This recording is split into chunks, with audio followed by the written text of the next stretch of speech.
Hello, welcome to part 12. I hope to make this one the end, but it'll be a long read. And I'm sorry about not being able to put these videos out more often. I'm just incredibly tired. but or lacking motivation. I'm going through depression too. All the things are fun. Anyway, let's get this on. Question. Vilmakriti dwells in silence. Manjushri offers praise. How can they really have entered the gateway of non-duality? The answer. The gateway of non-duality is your original mind. Speech and silence are relative concepts belonging to the inferior sphere. When nothing is said, nothing is manifested. And that is why Manjushri offered praise. Question. Well, Vilmakriti did not speak. Does this imply that sound is subject to cessation? Answer. Speech and silence are one. There is no distinction between them. Therefore, it is written, neither the true nature nor the root of Manjushri's hearing are subject to cessation. Thus, the sound of the Tathagata's voice is everlasting, nor can there be any such reality as the time before he began to preach, or the time after he finished preaching. The preaching of the Tathagata is identical with the Dharma he taught. For there is no distinction between the preaching and the thing being preached, just as there is none between the varied phenomenon as the glorified and revealed bodies of a Buddha, the Bodhisattvas, the Sharvyakas, the world systems with all their mountains, and rivers and waters, birds, trees, forests, and the rest. The preaching of the Dharma is at one and the same, both vocal and silent. Though one talks all day long, no word is spoken. This being so, only silence belongs to the essential. Question.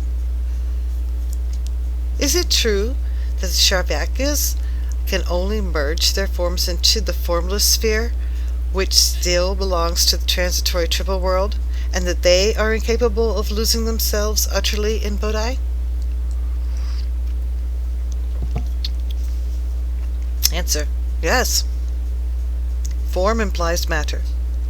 Those saints are only proficient in casting off worldly views and activities, by which means they escape from worldly delusions and afflictions. They cannot lose themselves utterly in Bodhi. Thus, there is still the danger that demons may come and pluck them from within the orbit of Bodhi itself. Oh, that explains a lot. Apparently I'm a Sarvaska. They're going to take care of my brain and what's happening right in front of me. Anywho.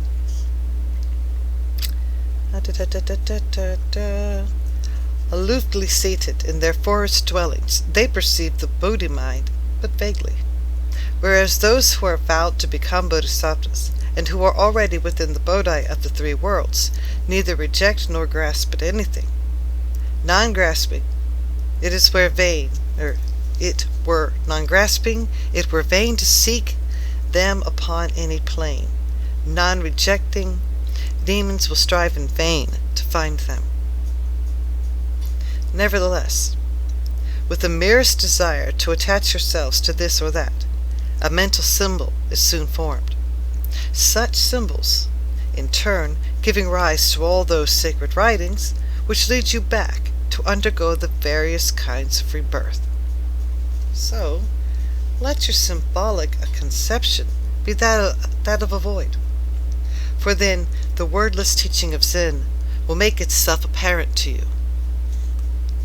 Only know that you must decide to eschew all symbolizing whatever. For by this eschewal is symbolized the great void in which there is neither unity nor multiplicity. And that void, which is not really void, that symbol, which is no symbol. Then will the Buddhas of the vast world systems manifest themselves to you in a flash. You will recognize the host of squirming, wriggling, sentient beings as no more than shadows. Continents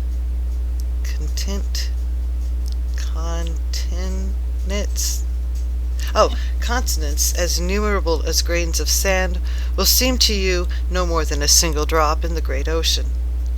To you, the profoundest doctrines ever heard will seem but dreams and illusions. You will recognize all minds as one, and behold all things as one, including those thousands of sacred books and myriads of pious commentaries. All of them are just your one mind.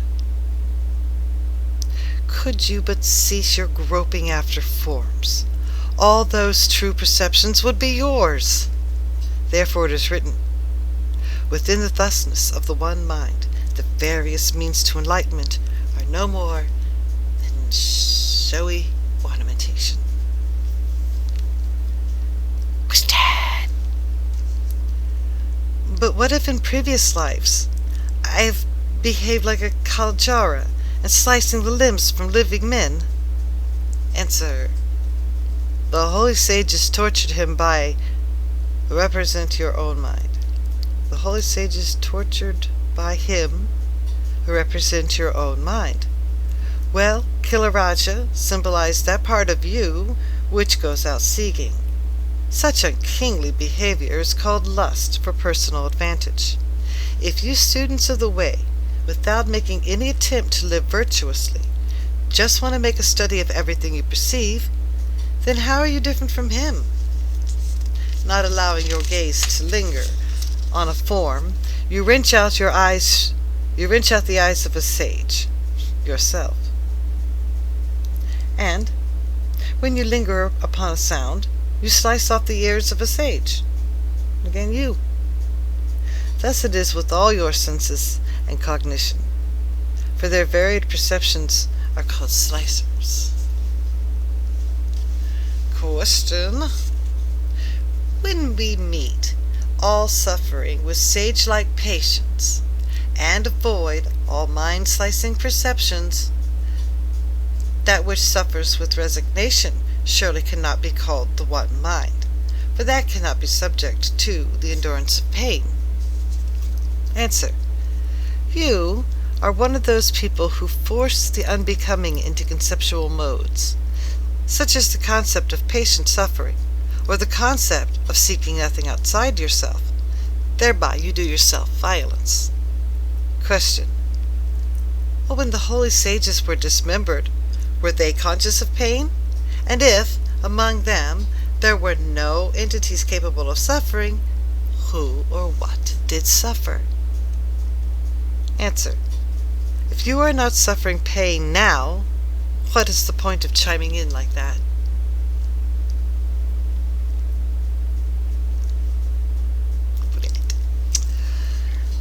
Question.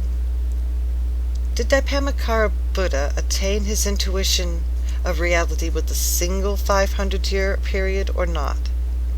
Answer. There is no attaining it within such a period. You must never forget that this so-called attaining of intuition implies neither a withdrawal from daily life nor a search for enlightenment. You have just to understand that time periods have no real existence. Hence, the attainment of the vital intuition occurs neither within nor without a 500-year period. Question. Is it not possible to attain the omniscience in which all the events of the past, present, and future are known to us? Answer. There is absolutely nothing which can be attained. Answer. Question. Well, how long is a cycle of 500 yugas? Answer. One such period should be ample for you to become a liberated sage.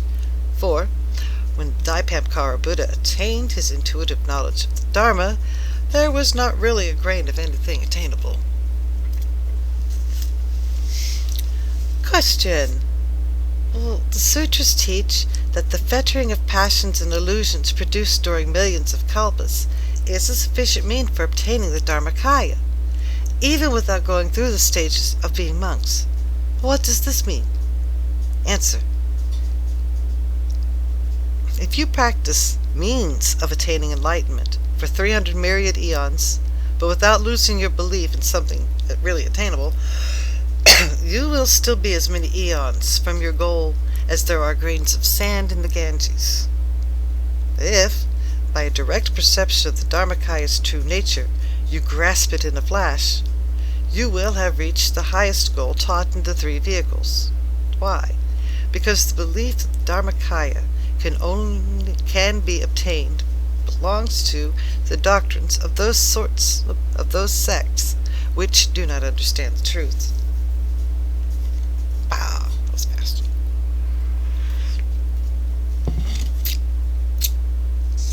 Getting ready for a fiction book next. If, on perceiving the phenomenon, I gain a sudden comprehension of it, is that tantamount to understanding Bodhidharma's meaning? Answer. Bodhidharma's mind penetrated even beyond the void. Answer. Then individual objects don't exist? Or then individual objects do exist? Answer. The existence of things as separate entities and not as separate entities are both dualistic concepts. As Bodhidharma said, there are separate entities and there are not. But at the same time, they are neither the one nor the other, for relativity is transient. Now, if you disciples cannot get beyond those incorrect orthodox teachings, why do you call yourselves Zen monks? I exhort you to apply yourselves solely to Zen, and not to go seeking after wrong methods, which only result in a multiplicity of concepts. A man drinking water knows well enough if it is warm or cold. Whether you will be walking or sitting, you must restrain all discriminatory thoughts from one moment to the next. If you do not, you will never escape the chain of rebirth. Question. If the Buddha really dwells in matchless tranquility, beyond the multiplicity of forms, how is it that his body yielded 84 pecks of relics? If you really think like that, you are confusing the transitory relics with the real. Answer. Question. Are there really such things as seraphis, or whatever the word is, it's number 3, Buddha relics? Or are they the Buddha's accumulated merits? There are no such things. They are not merits. Question. Then, why is it written, the Buddha relics are ethereal and subtle, the golden ones are indestructible? What does your reverence say to that? Answer. If you harbor such beliefs, why call yourself a student of Zen? Can you imagine bones in the void? The minds of all the Buddhas are one with the great void. What bones do you expect to find there? But, answer the question, but if I'd actually seen some of those relics, what then? You would have seen the products of your own wrong thinking. Question. Does your relevance have any of those relics? Please let us see them. Answer. A true relic would be hard to see. To find it, you would have to crush mighty Mount Sumeru into fine dust, using only your bare hands.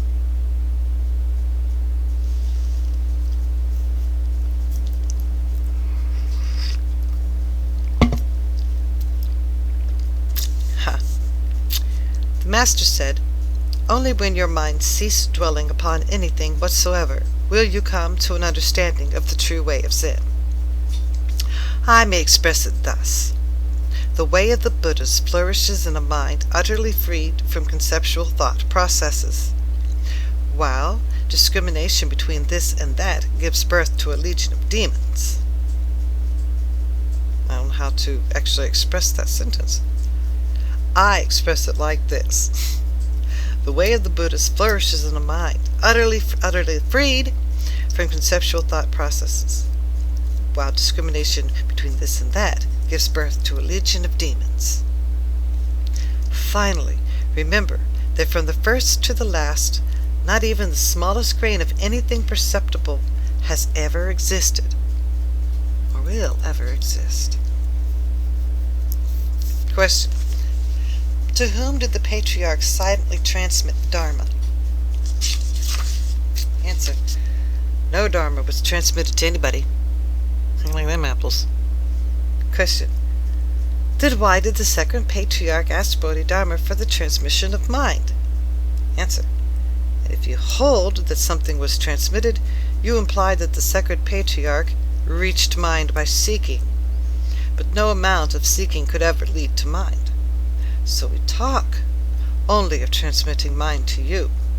But if you really get something, then you will find yourself back on the wheel of life and death. Question. Well, did the Buddha pierce right through the primordial darkness of ignorance? Answer. Yes.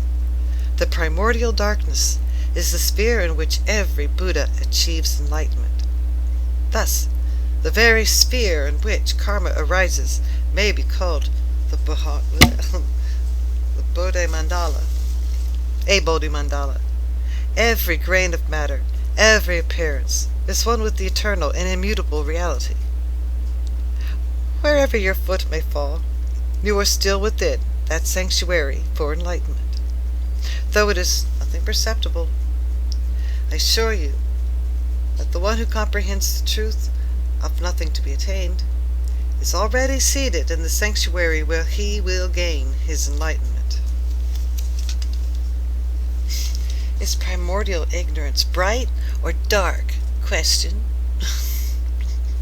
Answer. It is neither. Both terms are dualistic. Primordial ignorance is at once neither bright nor dark, and by the non-bright it is just meant that the original brightness which is above the distinction made between bright and dark. Just this one sentence is enough to give most people a headache. That is why we say the world is full of vexations arising from the transitory phenomenon around us. Though, like Shariputra, we were all to strain our minds trying to discover means to liberation, but would be no way to fathom the wisdom and omniscience by which the Buddhas transcend all space. There can be no argument about it. Once, when Gautama had measured out 3,000 chilocosms, a bodhisattva suddenly appeared and passed over them in a single stride. Yet, even that prodigious stride failed to cover the width of one pore of Samantha Bahadra's skin. Now, what sort of mental attainments have you that will help you in the study of the meaning of that? Question. But if such things are entirely unlearnable, then why is it written, on returning to original nature we transcend duality, but the relative means form many gates to truth? Answer. We return to our original nature beyond duality, which in fact is also the real nature of the universe of primordial darkness, which again is the Buddha nature. The relative means forming many gates applies to Sharvakas, who hold that our universe is subject to becoming and cessation, and to Pratyeka Buddhas, who, though acknowledging the infinity of its past, regard it as a subject to future destruction. So, They all concentrate entirely on means of overcoming it. But the real Buddha perceived that the becoming and destruction of the sentient world are both one with eternity. In another sense, there is no becoming or cessation. To perceive all this is to be truly enlightened. Thus nirvana and enlightenment are one. When the lotus opened, and the universe lay disclosed, there arose the duality of absolute and sentient world. Or rather, the absolute appeared in two aspects, which taken together comprised pure perfection.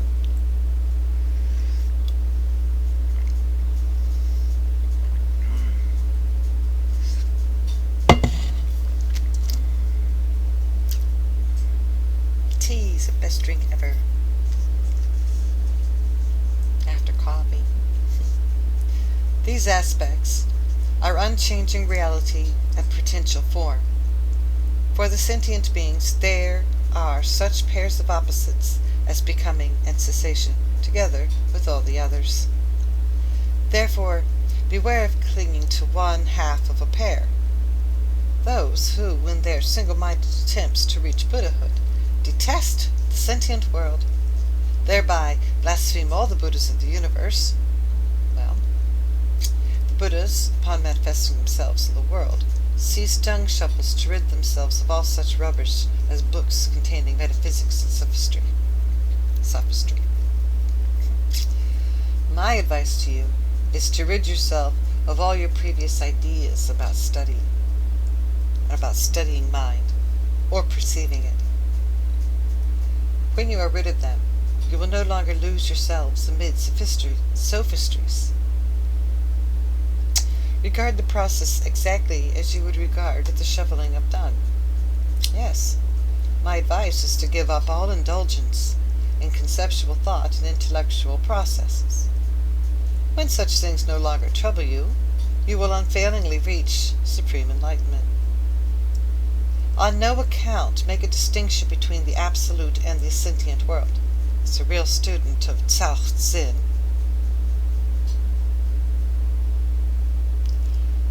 you must make no distinctions of any kind. From the earliest times the sages have taught that a minimum of activity is the gateway of their Dharma. So let no activity be the gateway of my Dharma. Such is the gateway of the one mind. But all who reach this gate fear to enter. I do not teach a doctrine of extinction. Few understand this, but those who do understand are the only ones to become Buddhas. Treasure this gem. Question. But how can we prevent ourselves from falling into the error of making distinctions between this and that? Answer. By realizing that, though you eat the whole day through, not a single grain has passed your lips, and that a day's journey had not taken you a single step forward. Also, by uniformly abstaining from such notions as self and other, do not permit the events of your daily lives to bind you, but never withdraw yourselves from them. Only by acting thus can you earn the title of a liberated one. Never allow yourselves to mistake outward appearance for reality. Avoid the error of thinking in terms of past, present, and future. The past has not gone. The present is a fleeting moment, and the future has not yet come. Is not yet to come. When you practice mind control, sit in the proper position, stay perfectly tranquil, and do not permit the least movement of your minds to disturb you. This alone is what is called liberation. Be diligent. Be diligent. Of 1,000 or 10,000, assuming to enter by this gate, only 3, or perhaps 5, pass through. If you are heedless of my warnings, calamity is sure to follow. Therefore it is written, Exert your strength in this life to attain, or else incur long eons of future pain. Gain. Okay. Exert your strength in this life to attain, or else incur long eons of further gain. Gain, because you keep growing karma every time you must act, every time you're in a position of acting. You can't avoid it. It's gain and loss. We need to stop the attainment. That's what he's talking about. And the last little bit.